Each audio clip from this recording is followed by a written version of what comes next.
जय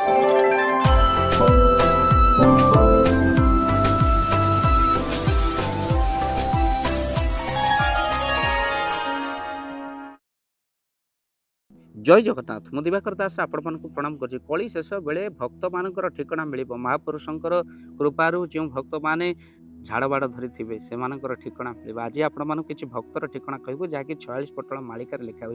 भक्त बंधु ये 46 पटल मालिकार जो भक्त मान ठिकना लिखाई जो स्थान मान ठिकाने संपूर्ण स्थान को आम जानी किंतु आपड़ जदि भिडियो देखुं निश्चिंत स्थान विषय जानते निहाती भाव में कमेंट बॉक्स माध्यम आप लिखे और से भक्त को दर्शन निहाती भाव में करते कहीं भक्त तो दर्शन मात्रे पाप न रहे तार गात्रे भक्त बंधु निश्चिंत से भक्त विषय जब आप जानते कमेंट बॉक्स में लिखे और वीडियो को देखि सारा शेयर टी निहाती भाव में करेंगे कहीं कलिजुगे भक्त मान ठिकना मिल से भक्त को दर्शन कले आम जन्म मृत्यु रूप संसार सागर तो तरी पार महापुरुष लिखिं जो भक्त प्रथम नयागढ़ आरंभ करवा नयागढ़ कौ जगह महापुरुष लिखिं कहले मंडापड़े थे तीन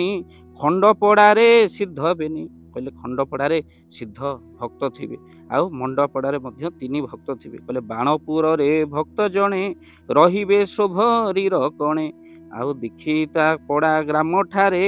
जड़े रनंद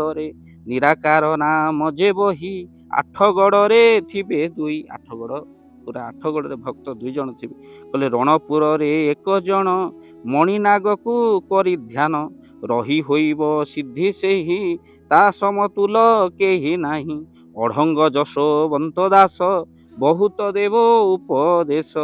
बारंगे शिशु अनंतक गादी होइब बलवंत भक्त बंधु अढ़ंगर जशवंत कथा प्रत्येक भिडियो आम मैंने कहूँ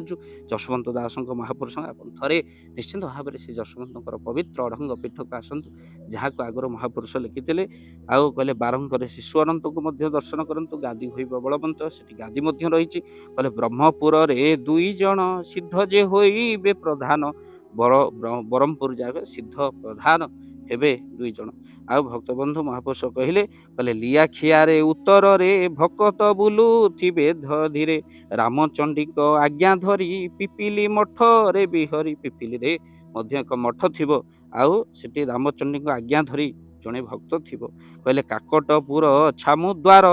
आउ चांददान ठू बहु दूर समुद्र किनार मध्य रे भक्त रहिबे जोग बले एथिरु जड़े कुष्ठ रोगी अन्य होइब महायोगी भक्त बंधु समुद्रर कूल रही जड़े कुष्ठ रोगी से महायोगी भक्त होइतबो कहले तेंतुलिया ठारे थिबो एक कपुनी नहीं थिबो भेक पद्मपुर कथा जे शुण सेटारे थिबे दुई जन जीरा नाम रे एक नदी ताकुले हेबो महागादी सेठारे सिद्ध हेबो मेले त्रिकाल ताहांकु गोचरे आउ छाड़ खंडरे भक्त दुई साइलो पाखे थिबे रही धवलेश्वर पहाड़े पुणी अच्युत बट मूले धवलेश्वर पहाड़े जे कि अच्युत पुणी सेठी भक्त थे पुणी अच्युत बट मूले भक्त बंधु थिबे कहले रहिबे 7 जन भक्त 2 जन ब्रह्मज्ञ पंडित कुशभद्रा उत्तर रे कीर्तने मजीबे सकले कुशभद्रा नदीर कूले कीर्तन अनेक मजीबे आउ सेठारे मोर दुई भक्त करिबे पापी को मुक्त कुशभद्रा दुई भक्त पापी को मुक्ति करिबे कहले सेठारे मोर दुई भक्त पापी को करिबे जे मुक्त कलाशोल रे जणे थिबो सोनपुर को चली जीव भद्रक ठारू केन्दुझर भक्त रहिबे दुई घर दुई जन भक्त रहिबे केन्दुझर रे भद्रक ठारू केन्दुझर जीवा बाटरे भक्त बंधु आउ से स्थान भक्त मान थे ये हूँ भक्त परिचय भक्त कृपा हो गले जस्ट तेणु वीडियो को देखा मात्र शेयर करूँ कहीं अनेक जगह भक्त अच्छा से स्थान को आम मैंने वीडियो को पहुँचेगा निश्चिंत वीडियो लिंक को स्टाटस से दिंतु अनेक भक्तों परिचय मिल पार वीडियो को शेयर करेंगे मालिकार कथा आम मैंने जिते आगे पठेगा महापुरुष कृपा आम आप जानतु न जानतु ये वीडियो को देखी सारा शेयर टी निहाती भाव में कर दिंतु जहाद्वारा महापुरुष जगन्नाथ कृपा आम जय जगन्नाथ।